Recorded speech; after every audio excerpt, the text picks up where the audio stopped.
ng aming CSIO para sa kanyang opening remarks po. Magandang hapon po sa lahat. Thank you, Ses.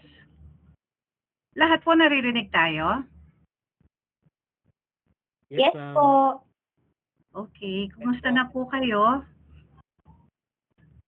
Maganda yung oras Naman natin. po. Nakakaantok. Ano po?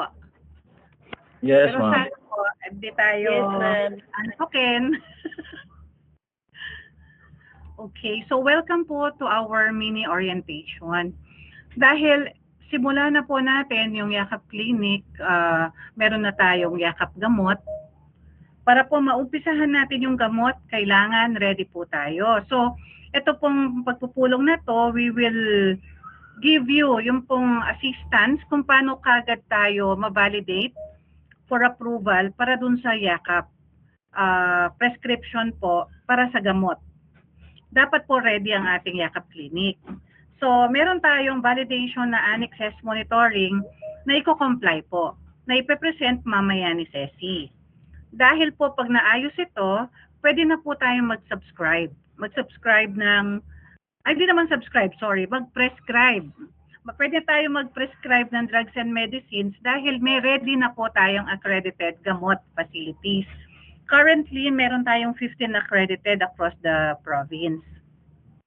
So pag pwede na po tayo after submission ng requirements natin, kung meron pang kulang, pag na-okay na po na comply na, magkakaroon na po tayo ng walkthrough. Pag walkthrough po, mapapractice na natin paano yung pagpe-prescribe until makapag-avail po yung member natin ng gamot. Okay? Kasi po marami nang nagtatanong, medyo tayo po slowly going there kasi gusto natin seamless. Ang ibig sabihin po nito, dapat po pag inumpisahan natin, talagang yung member po ang makikinabang.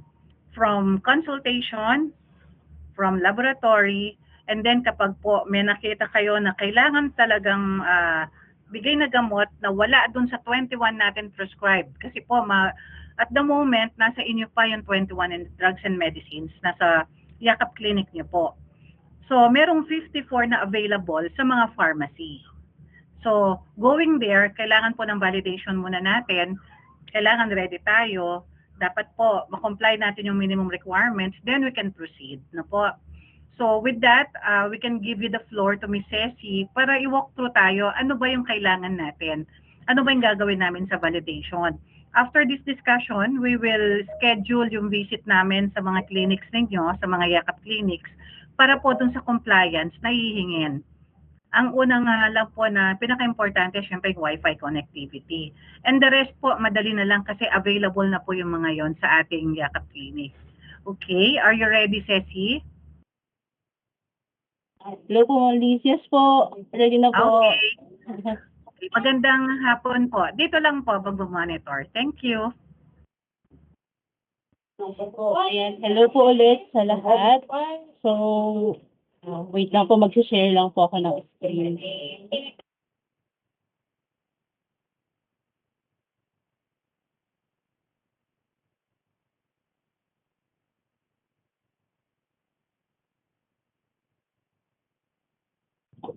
Hello po. Nakikita po ba yung screen? Yes po. Ayan. Malinaw naman po. Ayan. I-receive mo, pinag-read po ba? Nakikita po na lahat. Yes, ma'am. Okay po. Nakita So, po. kita po. Thank you po sa pagsagot.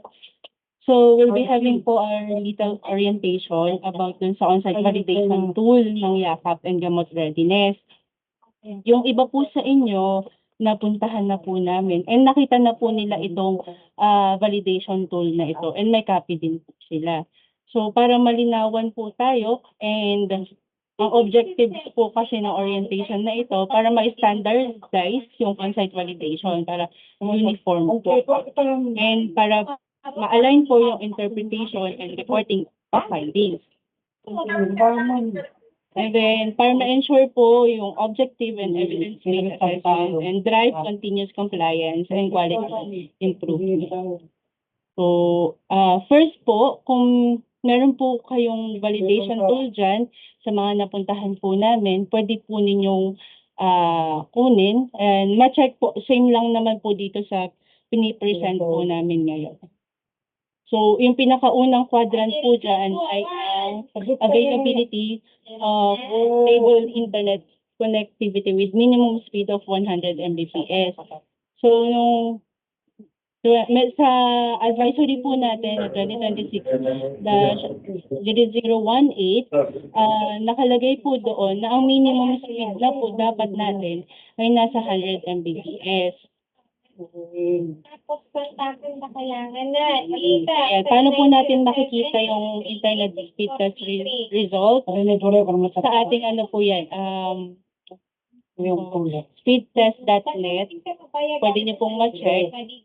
And then, i-screenshot po yan with timestamp and yung date po. Ginagawa po din natin ito para preparation po ng pupuntahan. Congratulations! Hello po. Kasi nga yan. Pamute na.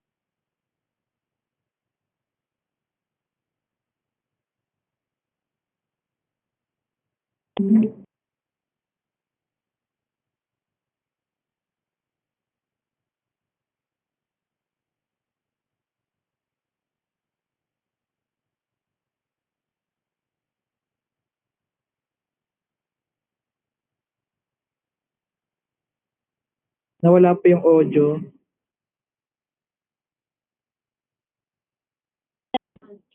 Hello po.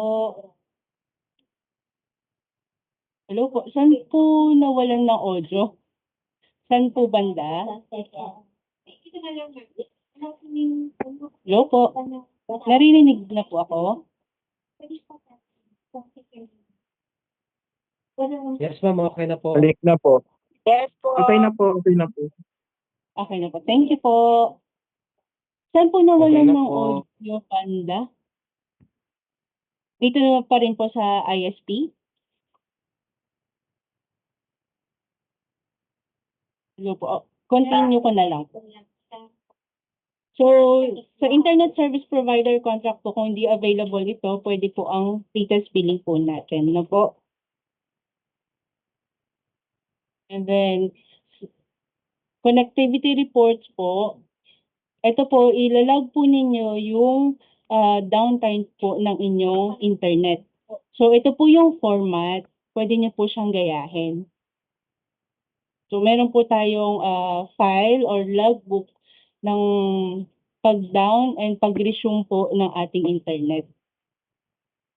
Then, sa next quadrant po natin, yung functional electronic medical records na active po. So, under po dyan, EMR system demonstration, patient record samples, user access logs. Then, sa EMR system demonstration po, dapat may screenshot po tayo sa pag-login po sa ating EMR. Po.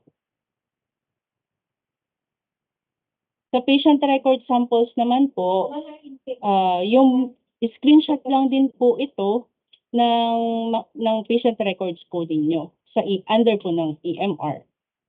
So, printed copy po yan.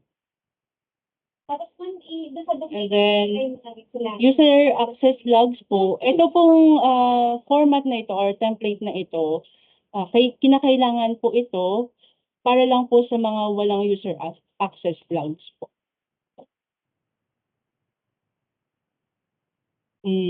Kasi meron pong may EMR naman po na nakukuha na namin ng screenshot ng user access logs. So, kapag wala pong access logs yung inyong EMR, kailangan po meron po siyang logbook. No po? Isa po yan sa titignan namin yan, sa validation.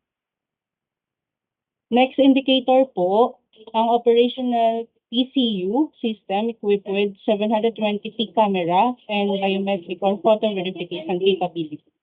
Under po dyan, system integration reports, camera specifications, biometric equipment, connectivity tests, at saka operational status. Sa system integration reports po, ito po yung logbook lang na isusulat po ninyo yung mga nag na PCU.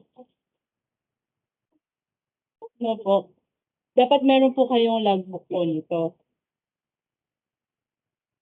And then, sa camera specification naman po, ang hinihingi na po dito ay yung screenshot po ng camera settings po ninyo. Kung paano po siya makikita, ito po yung step by step. So, search na po yung camera. Sa camera settings, lalabas po doon yung... Ito po, lalabas po yan. So, ayan po yung screenshot po ninyo. So, po, para ipakita po sa amin. So, nag-validate po kami sa inyong facility. Next po, biometric equipment. Para ma-check po na gumagana po talaga yung gamit po ninyong equipment. Kailangan po i-subscribe yung functional camera doon sa desktop or laptop na gamit. Katulad po nito. Oh. Yeah. And next po, sa connectivity test naman po, pipicturan po ang staff na nagpi-PCU po ng pasyente po. Check din po natin yan kung kaya na ba na mag-PCU ni staff. So po. So check din po, ito po, sa operational status po, kung makikita niyo po dun sa quadrant na yon, kailangan po yung screenshot ng PCU. Next po, sa indicators natin, establish and implemented patient identification procedures. So, ito po, may template po kami dito. Pwede po ninyo itong gayahin or pwede po kayong gumawa on your own. Ang tagal na ito sobrang naman des. Kaka-update na lang, kaka-update. Yun po. Matagal siya. Kung paano po kayo nag-verify ng ID versus dun sa record and dun sa mismong tao po. Ganon din po sa check-in procedures. Po, para ma-confirm nyo po yung identity. Para po ma-prevent ang fraud.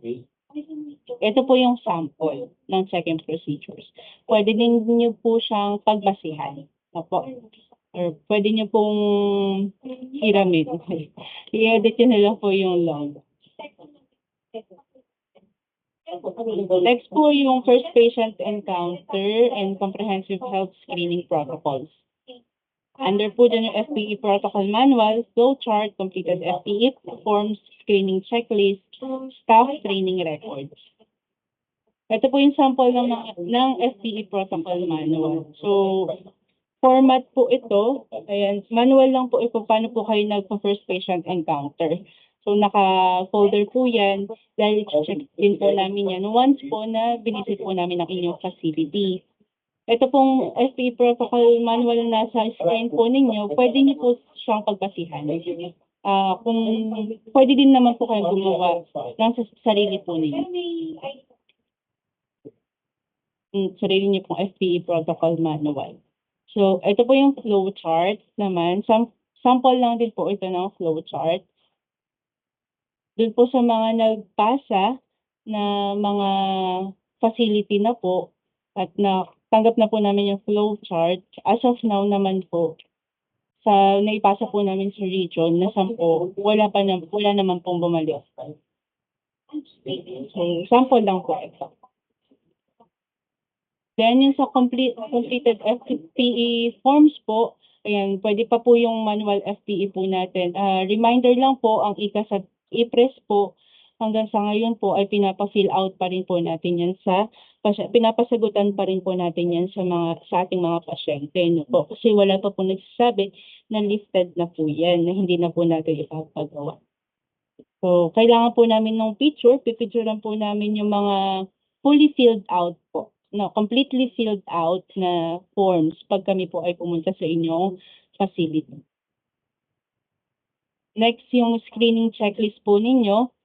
Ayan, ipipicturean din po namin yan. Dapat completely filled out din po siya. Kung nangangailangan po ng firma, kailangan po mapapirma po yan.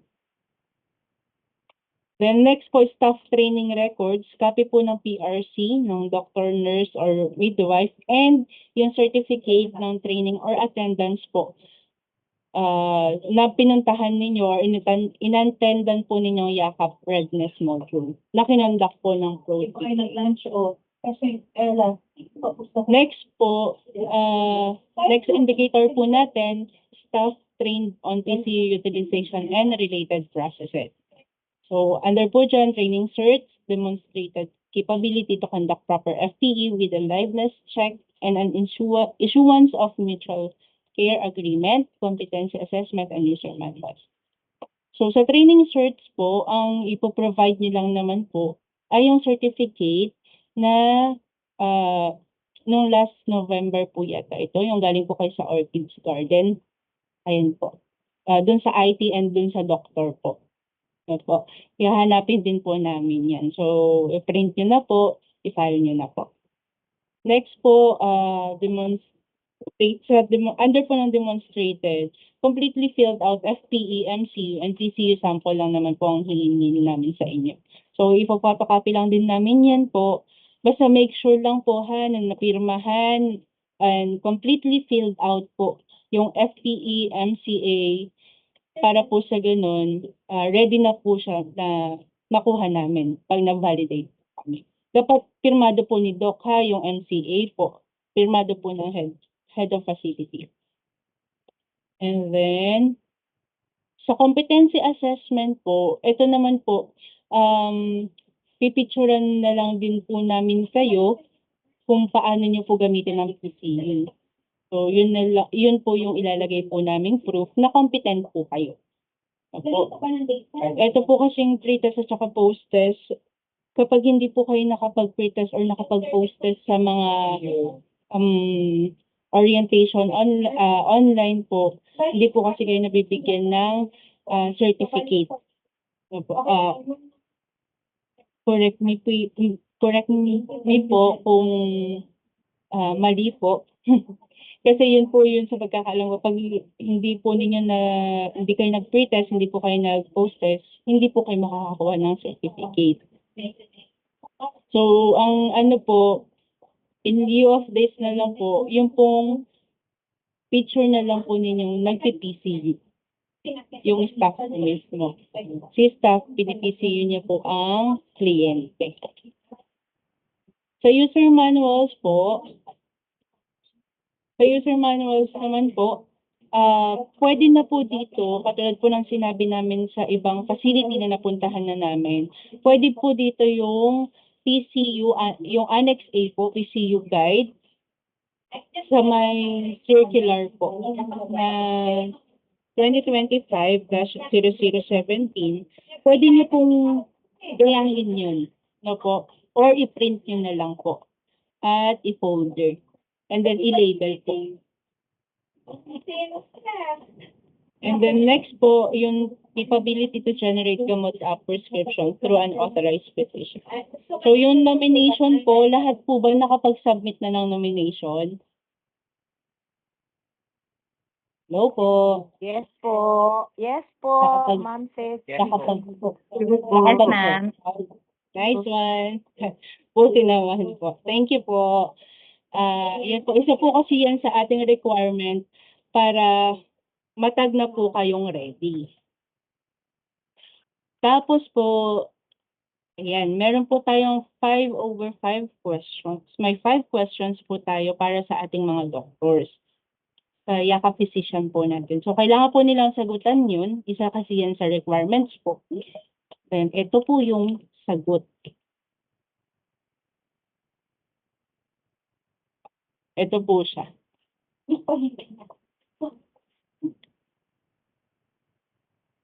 Five po yan. Kasama yan sa validation form po namin. So, ito po naman exit conference form na po. Okay po. Then, yun na po siya. Yun na po yung kabuuan ng ating 24 indicators. Meron po ba tayong question?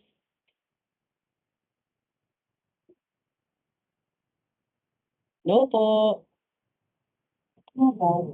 Wala po, ma'am. Very well explained. Wala Hello po talaga, po. ma'am. Hello po, Hello, good ma'am. Yes afternoon. po. Good afternoon, JM ma'am. po. Yes, ma'am. Yeah, JM po ako ng Kapas Healthcare, ma'am. Question lang po. Yes, ma'am. Clarification lang, ma'am. Ang PCU po, ma'am, gagawin lang Opo. po yon during the registration, tama po? Or every time mag-visit sila dito for labs, or consultation, kailangan i-PCU namin? Yes po. Every visit, ma'am, dapat may PCU po. Kasi po, nagbabago po ang transaction number ng PCU. Every time po na ipi-PCU niyo po sila. Ang MCA po, once lang po yan. Kasi empanelment po yan. Empanelment form. Once lang po silang papipirmahin. Pero ang PCU po, every visit po yan, kinukuhanan niyo po sila ng liveness check. Okay. So, just in case, for example, 7 in the morning, nagpunta siya for registration, and then nung Opo. tanghali, nagpa-laboratory naman po siya. So, dapat dalawa po yung Opo. PCU namin, tama po? And then, kapag nakapagpunta po sila dito, may PCU kami, i-compile po namin yon, ilalagay sa file nila, tama po? Opo. Opo. Basta every visit nila, ma'am, naka-PCU po sila. Sige po. Thank you po, Opo. ma'am. Thank you, ma'am. May questions pa po.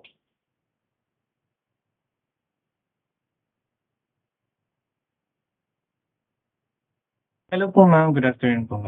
Hello po, good afternoon po.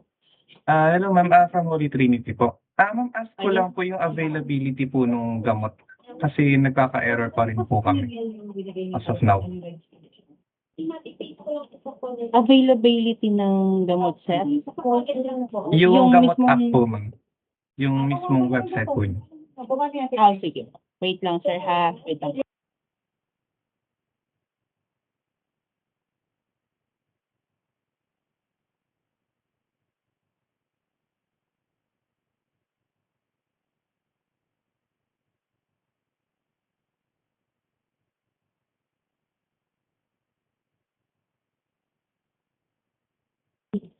Hello, sir. Sir, bali po, screenshot niyo po ulit yung error, tapos send nyo na lang din po sa amin ulit. Or kay Sir John po. Okay po ma'am, thank you po. Bali ma'am, sa email na lang po ba or doon sa GC na lang?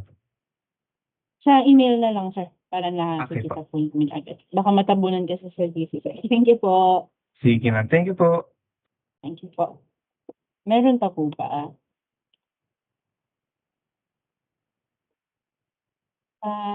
Tarlac City Health Center 2 po. May question po kayo? Good afternoon po. Good Ma'am? afternoon, ma'am. Yes po. Ma'am, pwede ho kayang makahingi ng clearer copy po ng FPE protocol? Okay, ma'am. Sige po. Yun na pa. Thank Sige, you ma'am. po. Opo.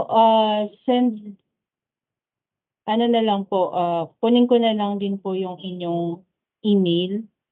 Opo. Kung sino po yung mga, Or baka po kung pwede sino sa po yung may GC po gusto. for everyone's information po. Yes, ma'am. Sa Baka GC po. na lang po siguro, ma'am. Sa GC Para na lang lahat po. na lang po. Yes ma'am, sa GC na lang po.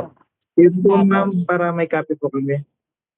Okay po, Pati po yung ibang Sige ano po. po sana. Pati yung mga ibang forms po na kailangan po. Sige po, sige po.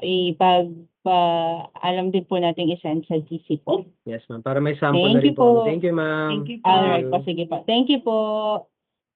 Meron pa pong questions? Hoy, papigas yan. Bakit same? Meron pa po bang questions? Meron pa pong hindi clear po sa inyo?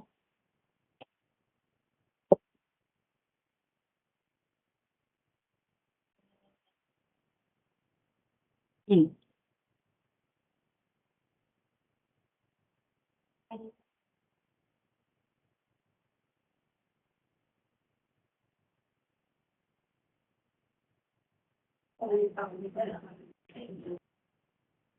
Sa mga walang boses po, dahil sa sumali daw sa competition ng Hot Mama kagabi, pwede pong mag-type sa ating chat box para po doon sa question ninyo.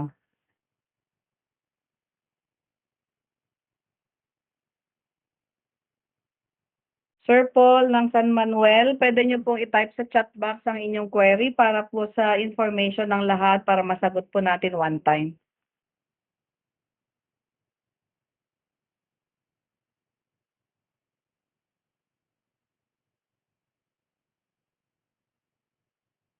Wala po ba magka-question dun sa bagong labas na advisory para doon po sa MPP natin na mawawala na po siya or made-deactivate starting March 1? Yes, ma'am. Ma'am, Dr. Villanueva po from GOTMH. Yes, Opo. Doc. Good afternoon po. Yes, ma'am. Good afternoon. Ma'am, nakita ko lang ho kanina sa FB. Yun nga, madi-deactivate na po si My PhilHealth Portal. So, yung magiging access na lang po para ma-enroll namin si patient ay yung eGov app tsaka po yung PhilHealth Member Portal. Yes, sir. Ganun po ba yung Yun magiging po yung scenario? nasa advisory. Opo, nasa advisory po siya na pwede nyo pong i-assist sa mga members para po mag-register sila sa inyo through the PhilHealth Portal or eGov app po. Yun nga lang po, So, ma'am- kakailanganin po ng email ad nila and sa iba po yata yung cellphone number. Para dun sa eGov Yes, app, ma'am. dapat may cellphone sila. Yes po. Ma'am, follow up lang po. So kung si patient po, hindi niya po alam yung kanyang PhilHealth number, definitely hindi po namin iyon may enroll. Ganun po ba? Opo, opo. Or ang process po natin, sir, pa-fill upin po sila yung mga hindi po alam ang kanilang PhilHealth number, fill out po sila ng PMRF para sabay na rin yung updating po ng record nila, then attach valid ID po nila. Kung dependent po ang magpapacheck up, pati po dependent, i-attach na po yung mga birth certificate. Okay, ma'am. Ma'am, regarding naman po dun sa liveliness check, saan po namin ipa-file yung mga proof na liveliness check po namin yung patient? I-file nyo lang po muna, sir, save muna. Pero yung sa MCA, dapat may naka-print out na po yun kasi kailangan po sa attachment natin yung MCA, Yes, ma'am. yung PCU. Pero yung mga check-up po nila, yung mga succeeding check-up na tapos na yung MCA, i-file nyo lamang po, i-save lamang po para in case na mag-audit po, meron po kayong kopya. Thank you, ma'am. Thank you, ma'am. Thank you po. Apo, sige po. Maylin. Yes, ma'am, Sel. Ma'am, kausap lang kita kanina. Biglang napaisip ako dun sa eGov. Ang magre-register mismo dun, mag-o-open mismo dun yung patient. Supposed to be, Nanid ma'am. nanid niya ng email. Alam naman po natin, yun sa technology ngayon, lalo na yung mga matatanda, paano po yun? Kami pang gagawa ng email nila. Kung kakayanin po kayo ang gagawa ng email or tuturuan po sila na gagawa ng email or kung mahirapan po talaga, sila na lang po parehistro dito sa PhilHealth po. So pupunta pa po sila sa inyo. Opo. Paano yun, ma'am? Yun Pag lang po ang nag-sought sila ng option. nag-sought sila ng consultation sa amin, ipi-PCU namin, pero hindi kami assured na papasok sa amin yung trans nila because hindi namin alam kung sa amin sila naka-assign. Tama po ba ako? Opo, ma'am. Kaya po dapat na pagpunta nila sa inyo as much as possible, hanapan nyo sila ng confirmation receipt na kanilang registration sa inyo. Kasi nagbibigay naman po kami ng printout ng registration receipt. Dapat pala, ma'am, kinikip namin yung list na binibigay ninyo. Yung kagaya yung pinapareceive ko dyan, meron kayong list na binibigay, di ba, ma'am? Pwede Yes, nyo na lang ma'am. i-check namin, no? Pwede din, ma'am, pero nag-a-update po ang mga members natin. Pero sa bagay, every year lang naman ang transfer. Pwede maging basis ninyo, ma'am, for the meantime. Okay. Pahirap ng pahirap ang PhilHealth, ma'am. Thank you. Opo, ano lang po ito, ma'am, kasi we go forward sa digitalization, saka to na rin po, to avoid fraud sa mga nangyayari po kasi ngayon, may mga nagko-complain na na-rehistro daw sila na hindi naman talaga sila pumunta. Kaya ito po yung naging measure ni PhilHealth na dapat ma-check talaga through the PCU and Opo. sila mismo magrehistro ng sarili nila. Okay po. Sana ibalik yung MPP, ma'am, para mapadali sa So, Pwede po kayong gumawa ng letter, forward po natin sa region para po baka kung maraming nagre-request na ibalik yung MPP, baka sakali po na ibalik Opo, ma'am. nila. Mas effective po tayo pag may MPP. Opo. Letter na lang po siguro, ma'am, kasi po pagka ganyan, kailangan may attachment tayo doon sa claim natin na kailangan talaga. Sige, ma'am. Thank you po. Opo. Noted po. God bless. Bye-bye. Okay po, ma'am.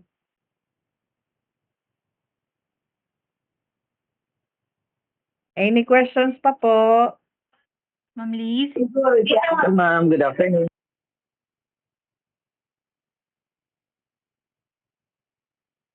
Go ahead po.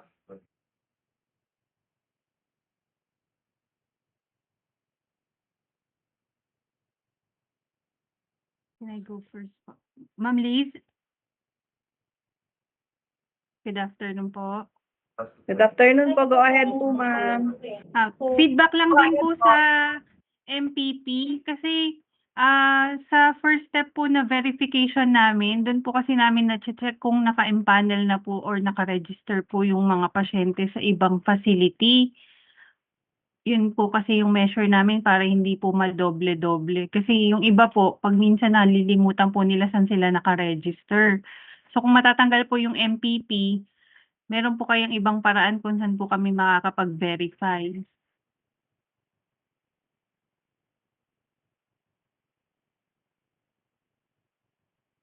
Hello po. Ma'am Liz.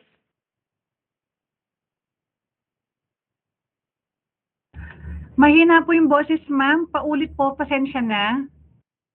Paano, i-verify lang po yung narinig ko. Okay, good afternoon po. Yan, opo. Ang feedback lang din po doon sa MPP portal po. Okay, ma'am. Kasi dun, yun po yung ginagamit naming pang-verify kung may record na po yung pasyente ng empanelment or registration sa ibang facility. So kung mawawala po yung MPP, meron po kayong ibang paraan para makita po namin kung naka-empanel na yung pasyente sa ibang facility. Okay, ano po yung provider nila? Ano po, wireless access po. So yung pong wireless access, pwede pong ma-view kung na-empanel na po yung member na nagpaparegister. Ma-view po kung meron ng current registration. Ang Hello, ma'am? ang nakikita Yes lang po. po namin ay yung master list po namin. Ganun din po ba sa ibang provider? Meron din silang ma-view na kung na-empanel na sa other facility?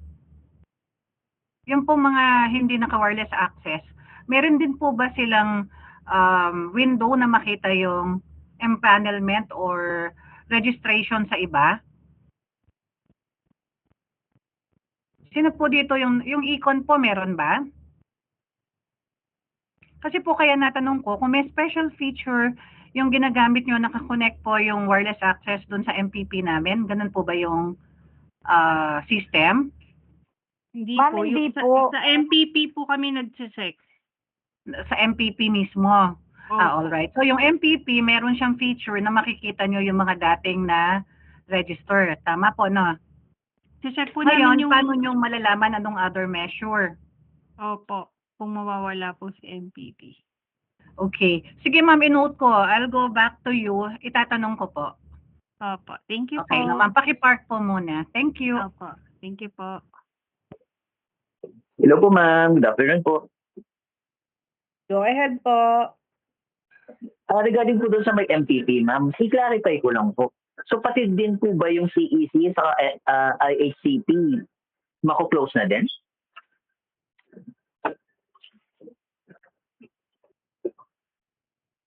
MPP pa lang po ang nasa advisory natin, sir. So regarding po doon, yung MPP lang po mismo na portal. So yung CEC, ma'am, at saka IHCP, magagamit pa rin po namin on check. Opo, portal po kasi yun. Okay ba? Thank you, ma'am.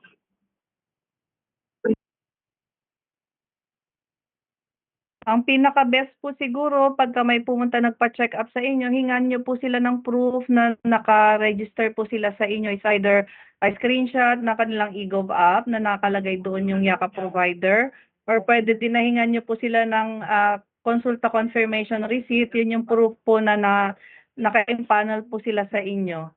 Meron po silang hawak kasi nagpiprint po kami dito pag nagpa-register po sila, binibigyan namin sila ng consulta confirmation receipt.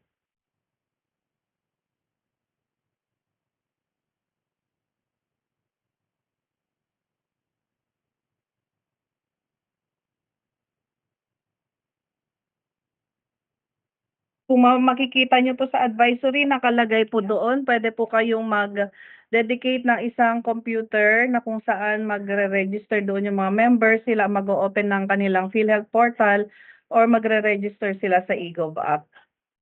So, kung ano lang yung pwede nating ma-assist, yun muna po for the meantime. Pagka hindi kaya, refer na lang po sila sa Leo Tarlac for registration.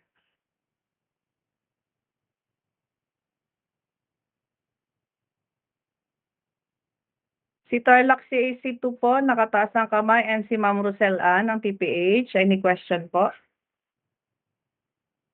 Ma'am, Rosel kanina Ann po from TPH, Ma'am Rasalan po. Yes, ma'am. Ma'am, kanina po nag-try po kami ng isang hindi pa po naka-register na tag po dito, patient sa portal. Nagka-crash po yung portal kasi ma'am, kasi kahit pinoproceed po namin, ayaw lumitaw. Ayaw maka-create ng account. Ayaw po maka-create ng account. Paano po kaya yun, ma'am? If ever. So, starting March 1 po, if ever hindi po mag-crash po siya or hindi mag-proceed yung pag-create ng account, is hindi po natin siya i-register, ma'am. Idala na lang po sa Leo yung patient. Create ng account, Kasi ma'am, or yung sa registration sa konsulta sa Yakap? Yun, ma'am. Kasi, ma'am, yung sa portal, ma'am, wala pa po siyang account. Wala pa pong senior po kasi. Tapos ngayon, gagawan po namin siyang portal account. Nung ginawan ko po, ma'am, hindi po nagpo-proceed. Ayaw pong makakreate ng account. Sa office na lang po, ma'am, sa Leo Tarlac, pag ganun po. Sige po. Para Thank you po. ma-register po. Apo.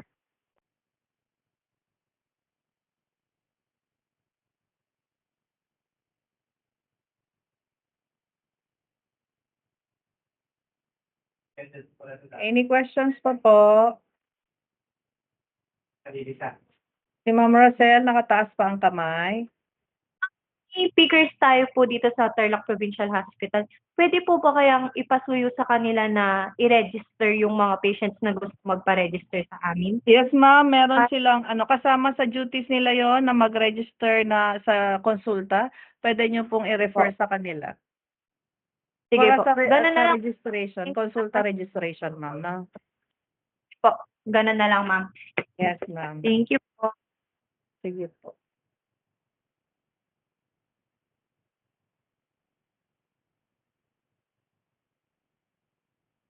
Any questions pa po sa ating mga attendees?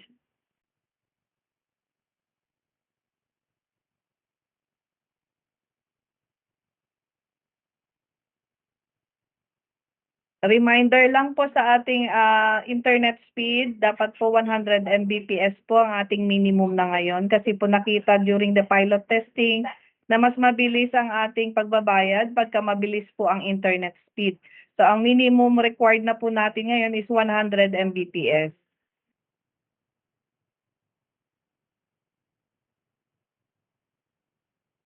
For the meantime, kung wala pa po kayong 100 Mbps, magbibigay naman po tayo ng transition period.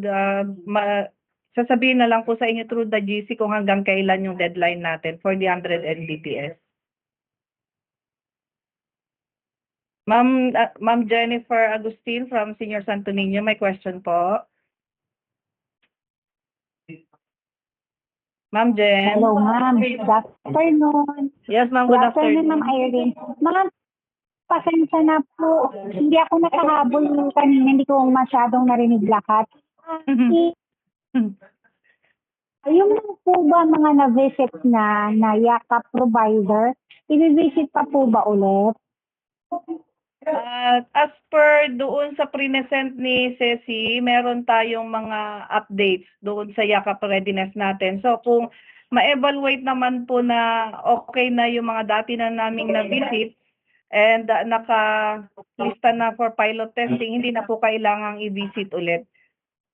Pero yung mga iba po na makikita namin na medyo madami silang kailangan i-comply, sila po yung i-visit ulit. Okay. So, ma'am, mapoprovide niyo po kami ng list kung sino na po yung ready for pilot testing na okay na po for the yakap readiness kaya, ma'am? Ceci, pwede nating i-share yung ating map ng Tarlac Province sa mga possible na for pilot testing. Pero hindi pa final ito, ma'am. Ano po, ipapakita lang natin sila yung mga possible na matag as yakap ready as per validation. I-share po ni Ceci yung ating Tarlac map. Miss I, can I Yes, ma'am. add? Thank you so much, ma'am. Yes, ma'am Liz. Regarding the MBPS po, kung nag-visit po kami at hindi pa pumapalo doon sa minimum na 100% MBPS, pwede po kayong sumulat sa amin. Pakilagay na lang po ng commitment na within say 30 to 60 days po, may tataas na po natin yung ating subscription ng higher Wi-Fi connectivity through yun po, speed test na po. Baka pwede pong sulat niyo po sa amin na i-increase niyo na po yung inyong bandwidth within 30 to 60 days para i-attach po natin. Na po. Okay po, thank you.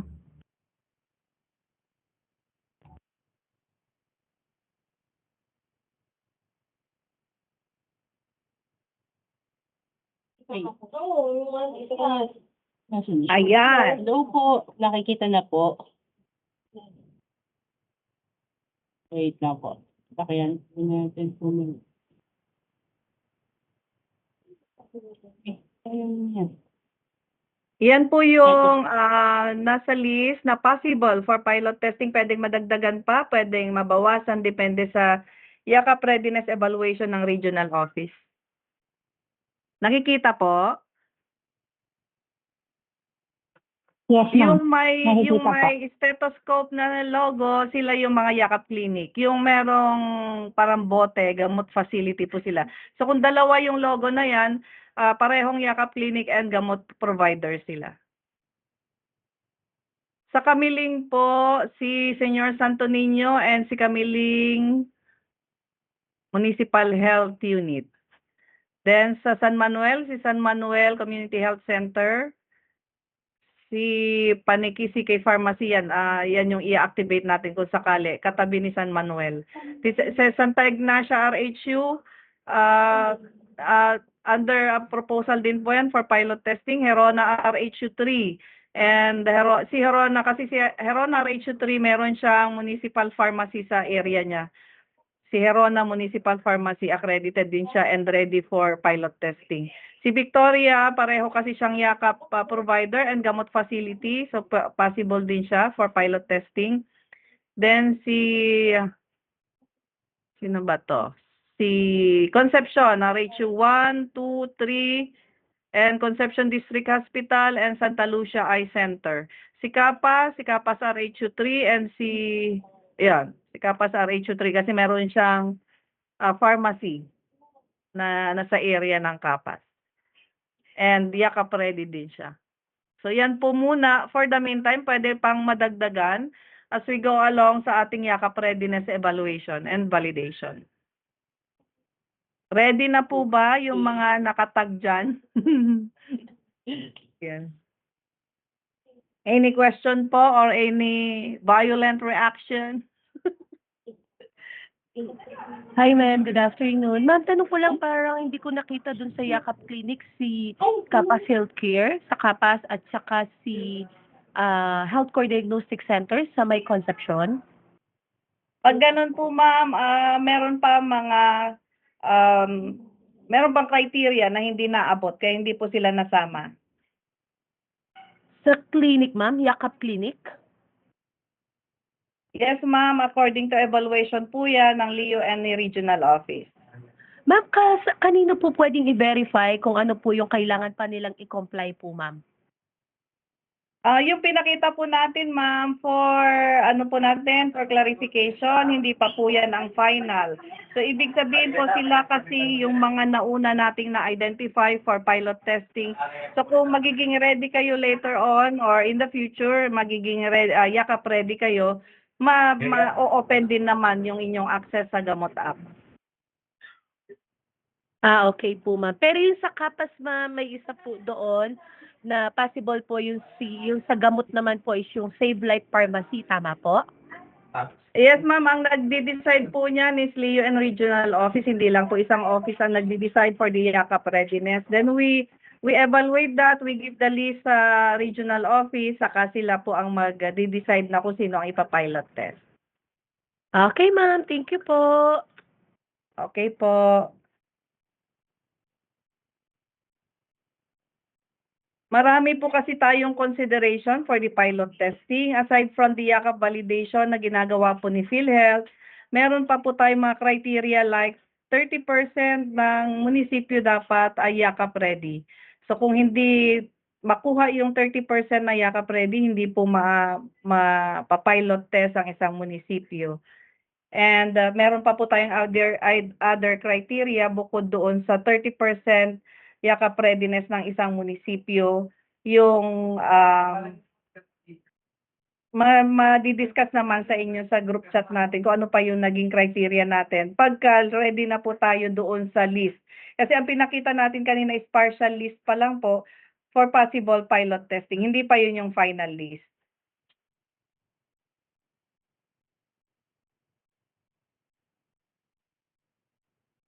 Any questions pa po?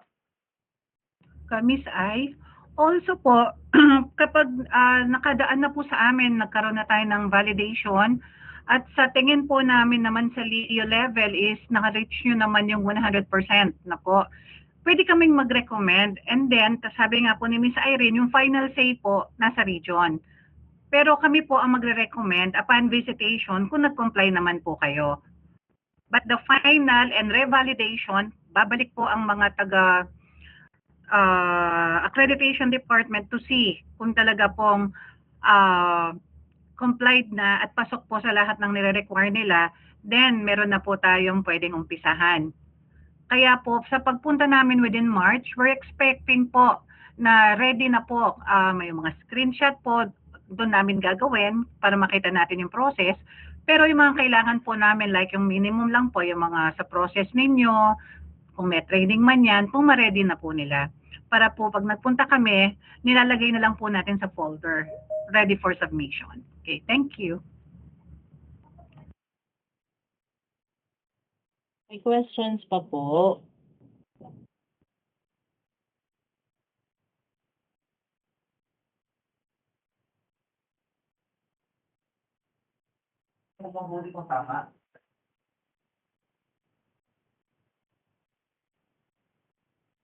Any questions pa po? Wala na po bang questions? Hello, ma'am. Good afternoon po ulit. Good afternoon po. Go ahead Yes, po. sir. Ma'am, pasensya na po kasi nalilito po kami dun sa may MPP na portal. Yung MPP po ba na portal, yun po ba yung kasi meron pa po kasi sa may CEC pa. Ang nasa dashboard po kasi pangalan niya, may PhilHealth portal. Yun po ba yung MPP na tinutukoy niyo po o yung sa portal po na yung may kulay green na screen, yung para po sa patients? Yung Hindi ko kasi ginagamit po ma-picture sir dito. sa yung MPP sir, yung ginagamit ninyo sa pagre-register ng mga members sa yakap. Ay, yung CEC, ma'am, ng website. MPP sir, my PhilHealth portal. Yes. Yung CEC.philhealth.gov.ph, yun po ba yun, ma'am?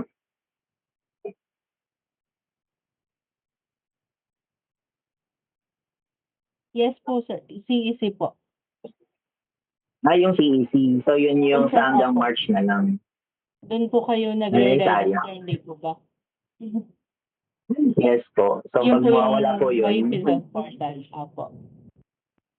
so pag ma-close na po yun, ang pinaka advice po namin sa patients po namin yan is mag-acquire po nung yung galing po sa inyo, sa LIO. Yung papel po. Opo, Tama po pwede ba? niyo po silang hingan nung any proof na nakaregister sila sa inyo. Pwede pong yung screenshot galing sa PhilHealth portal doon sa account nila na nakalagay doon kung saan po sila registered or yung confirmation receipt po na piniprint namin na may QR code. So pag wala po silang worst case po, ma'am, na hindi po kami hindi sila makapag-provide at di rin namin sila ma-assist, ang pinaka-best advice po is papuntahin po sila sa LIO niya. Yes po. Okay po, clear na po, ma'am. Thank you po. Basta remind po natin sila, pwede sila sa eGov app, pwede sila sa PhilHealth portal. Yun lang, mag-create po sila ng account nila. Thank you po. Welcome po. Sino pa pong may question?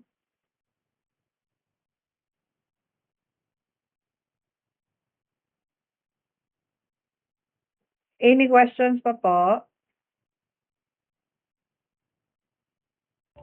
Yung po naka-park kanina, dahil kalalabas lang po ng memo today, tignan po namin kung may supporting guidelines siya para ma-express namin mabuti yung clarification. Rest assured po na ilalabas namin yun sa ating GC once maibigay. Okay po, yung kaninang pinark natin. Okay po, thank you. Any questions pa po? Si Ma'am Marista Gueco, Fakun, naka-raise hand.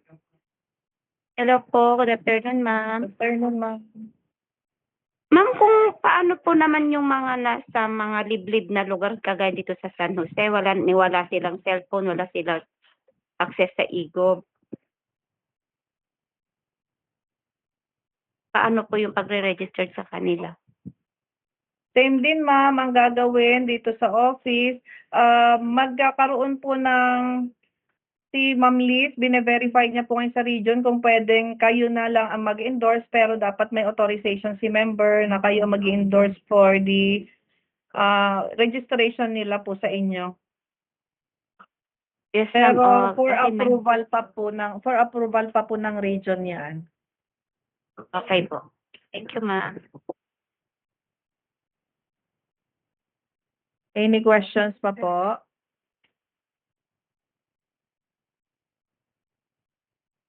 Lahat po ng tanong ninyo about the MPP, the activation of MPP, kahit po kami, ngayon din lang namin kino-coordinate kasi nga po biglaan yung labas ng advisory. So lahat po yan, kung may mga updates po tayo, ipaparating po natin sa GC. Kung may mga makita man po tayo na mas madaling proseso, ipapaalam din po namin sa inyo through the group chat po natin. So kung wala na pong tanong, wala na po bang tanong? Kung wala na pong tanong, closing remarks po from our Chief Social Insurance Officer, Ma'am Flor de Lis Dalio. Okay, so maraming salamat po sa pag-attend. I hope maliwanag po yung pagkakadiscuss natin. And makikita nyo po kami this coming days, no po, starting mga first week and second week of March. Baka first week po sa Tarlac City po muna, yung pinakamalapit, and then po sa mga areas na hindi pa namin napuntahan. And again, kung nabanggit po kanina, mayroon na po tayong 10 na isubmit. Hindi pa muna namin pwedeng ibigay kasi po subject for approval. And the rest po, meron naman naka-ready na for compliance. So, ang mga hindi na lang po namin napuntahan nasa 28 o 28 na Yakap Clinics na po. So, kita-kita po tayo. By then, I hope meron na kaming sagot sa other questions niyo tungkol sa portal natin. Currently po kasi eGov po ang ating binibigay na medium to access or pupunta po dito sa office. Tama naman po kayo, paano naman sa GIDA areas, walang connectivity. Tama din po, paano yung mga senior citizens if they do not have the email address or capacity doon sa mga ngayon, wala ng patient sa smartphones. ibibigay po natin ng kaliwanagan yon. Basta hintayin nyo lang po kami. I'm still waiting for internal guidelines kasi po kasalukuyan tinatanong din natin dahil kalalabas lang po ng ating advisory. With that po, maraming salamat and madali naman po kaming makontak. Meron naman po tayong GC for further questions po or other na nakalimutan na gustong itanong. Okay, maraming salamat po. Thank you po. Thank you po. Thank you po, Ma'am Liz, Ma'am Ay. Thank you po, ma'am. Thank you po.